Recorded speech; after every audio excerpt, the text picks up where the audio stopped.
Okay ka lang? Masarap ba ang tulog mo? Naligaw ka na eh. Yan na nga eh, nawala na yung sigla nyo sa laro, wala na kayong teamwork, wala na. Kung ano na lang magawa ninyo, yun na lang. Ang aga nyo umayaw, nag-uumpisa pa lang yung set, umayaw na kayo.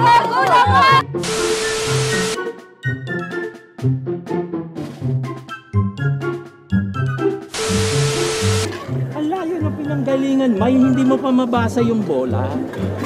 Yung mga palo nyo, humihilik. Ang bagal eh. Paano sinusurbol? Paluin nyo para sumagitsit yung bola. Pag hinampas nyo, gising yung bola. Ay humihilik yung bola nyo eh. Natutulog yung bola nyo sa lambot na. Dalawa lang! Na, pumuntos tayo. Walang puntos yung not-over at saka outside. Salubong na yung bola eh. Huwag kayong manggigil. Atin ang opensa eh. Tinanggigigilan nyo yung bola. Di ba? Anong pinagmamadali mo? Wala, may taxi ba sa labas? Nag-aabang sa'yo? Wala naman, di tatakbo, may tren. Tara! Takbo!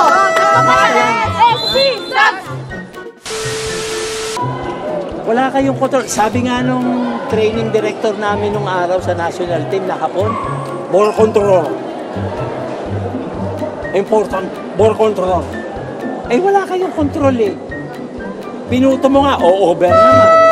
Tapos sumunod, sinugod mo yung bola.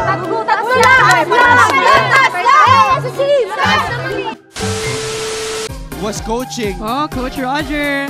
Yeah, So no? much good energy here. Coach Roger was coaching the men's and the women's. Oh, flying kiss. Oh. Sinisip lang. Wala ka katapang-tapang doon sa lip. Pahabol kita sa Doberman para tumapang ka eh. Re-receive ka parang ikaw pa yung takot. Isibol lang yung dumadating sa'yo. Beach volleyball ito eh. Pwede mo naman gawa ng paraan. Dikit naman yung bolasan eh. Ang pinahiran nyo kasi takot. Wala naman multo rito. Anong kinatatakot mo? Ang ganda mo naman. Dapat sila matakot sa'yo. Diba? Pretty. Grabe. Pagkapalo na black, atras, palo uli. Natataranta ka eh. Huwag kang magkakakain ng taba ha. Baka ma-stroke ka eh. Magugulating ka eh. Wala ka ba sakit sa puso? Eh nagugulat ka eh. Ha? Ayusin nyo yung depensa dito sa likod. Sisi! Kala ko ang talino na nito maglaro eh. Diba sabi ko astronaut ka na dahil sobrang talino mo eh. Eh yung short goal hindi mo nakuha. Bilisan ninyo ha. Huwag ka na mag-commerce ha. Mag-a-astronaut tayo next sem. Ha? Uy, nabago naman. Sa 24 naman tayo. Dati sa 23.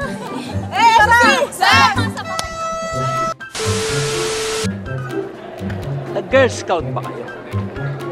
Ha? Ano ba motto ng Girl Scout? Laging handa, di ba? Yung datang handa nyo, kain ang ibig sabihin eh. Abangan nyo na, handaan nyo na yung service. Hindi yan naaangat ng hindi nyo re-receivein. Di ba? Abangan nyo na. Ganun kayo lagi oh. Girl Scout, laging handa. Sama muna! Tara!